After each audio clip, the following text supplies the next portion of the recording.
I know from my sources in the Navy that sailors actually took undershirts and stuffed them into the toilets to cause them to back up.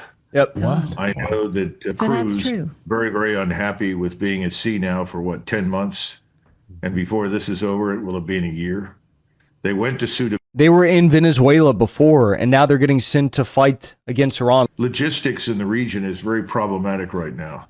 Places we formerly were able to utilize, we can't because of the Huckabee interview. There are 3 carrier battle groups currently being prepared right now that could be surged out to the region. They wouldn't be ready for at least another 2 weeks. Some people say 3, but we may see them surge shortly in order to relieve these 2 carrier battle groups.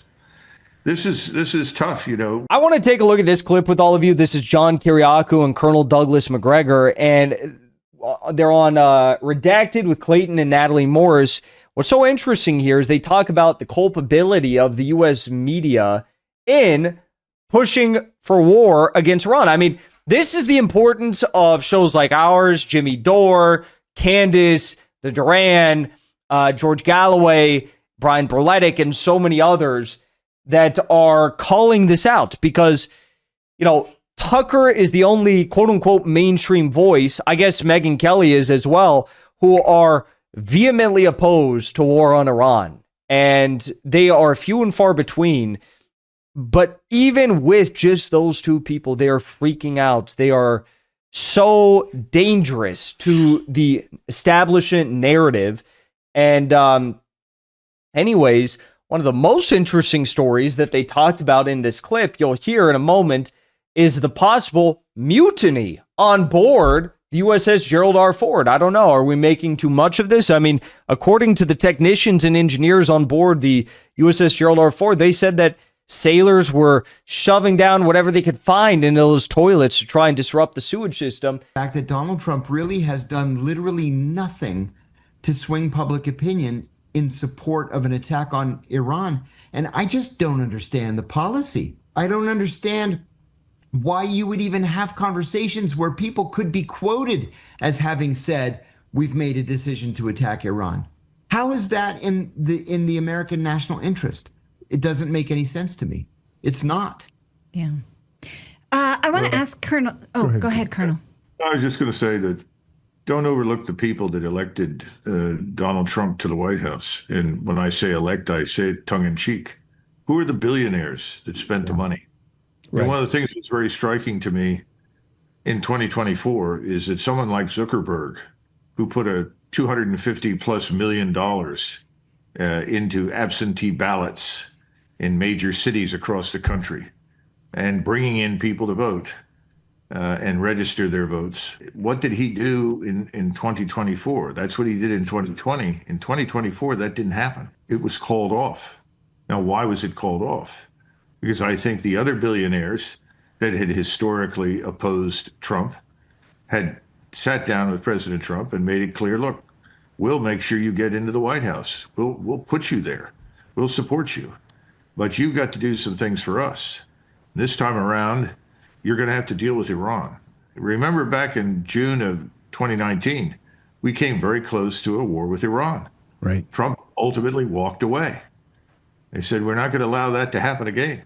Now, I don't know what these people may have from Mr. Epstein on anybody in Washington. I imagine there's a lot out there. True. And that may be part of this. I have no way of knowing. Anything is possible these days. But I'm afraid that's a very important decision factor for President Trump. Yeah.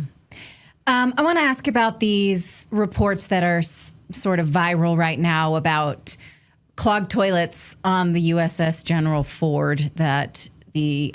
Here's the thing about the clogged toilets. There's three potential avenues here.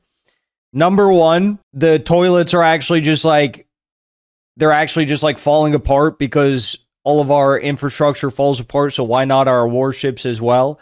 All degrading, all, made with, poor quality. We claim it's the biggest, the best, the strongest, but it's actually falling apart. That's option number one. Option number 2 is that U.S. sailors don't want to go to war. U.S. fighter pilots, they don't want to go to war with Iran. So they are purposefully shoving a bunch of items that cannot be flushed down these toilets. And according to some of the engineers that are technicians trying to fix the sewage system, they said that that's what's happening. They said they're shoving shirts down there. They're shoving a bunch of stuff down there. Option number 3, they understand they're going to war with Iran. This could also be combined with option 2 and 1. Maybe all of these are true. They are so scared and terrified that they're actually shitting bricks. So all of these things could all be true at once. Soldiers are suffering. They're in long bathroom lines. It just smells horrific. That seems like a recipe for disease. But there were reports. So now some are surmising that the soldiers are sabotaging, or the sailors rather, are sabotaging the ship in order to be sent home.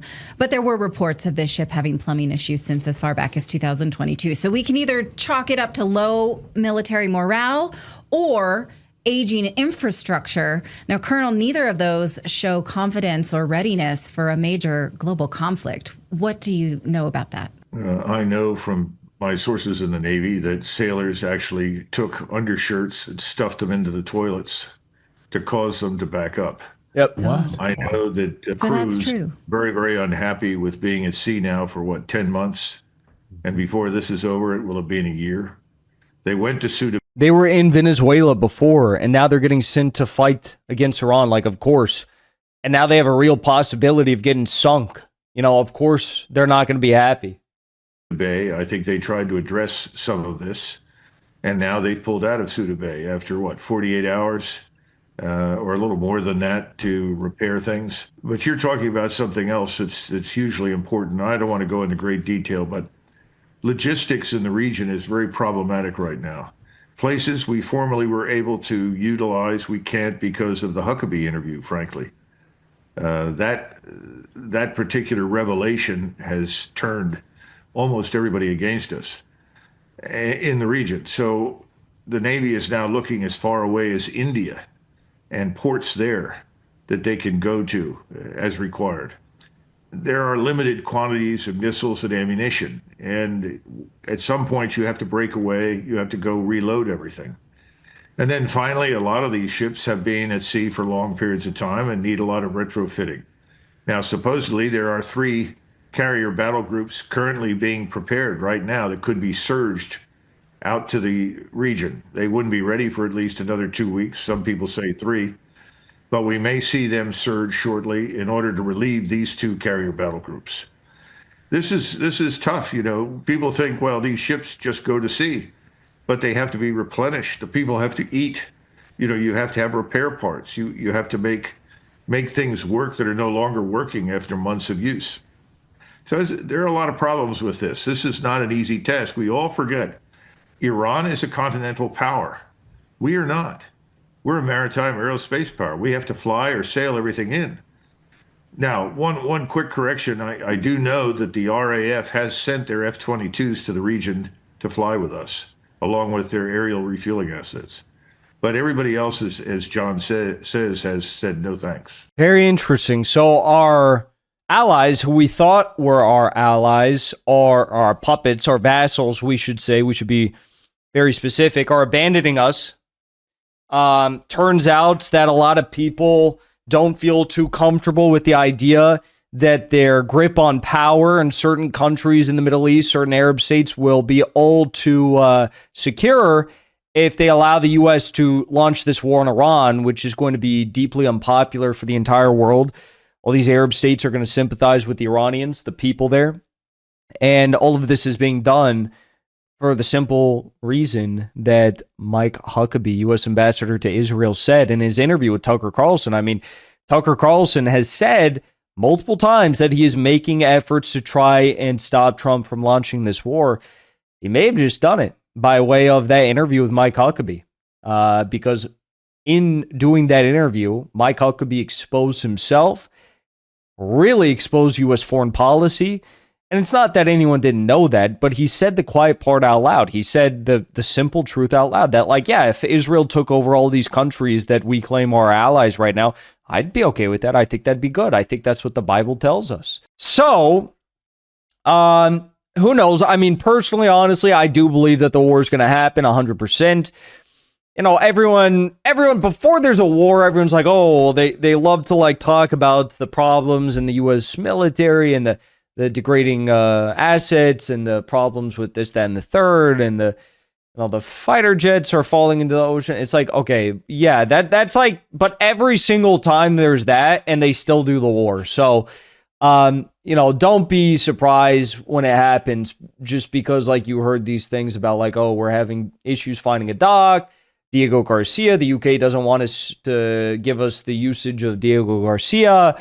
You know, it's like they'll find a way. These are the richest people on the face of the earth, the most powerful people on the face of the earth, the most corruptible people on the face of the earth, the most demonic and evil people on the face of the earth. They will find a way.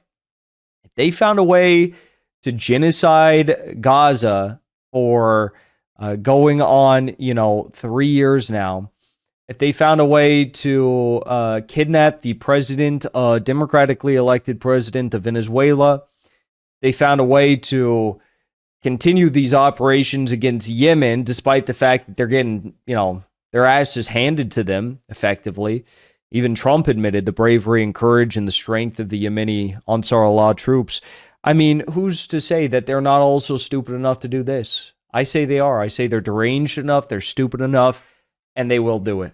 Before you leave, I want to say thank you for the support, because after 2 years of being banned, we are finally back home on YouTube. So be sure to subscribe to our channel and also join as a member on our channel using the link at the top of the description. I rely on the generous support of viewers like yourself to get the truth out to as many people as possible. You can also support the show on Locals or Give Sin Go. The mainstream media and the powers that be are never going to stop attacking us for bringing the truth to as many people as we do.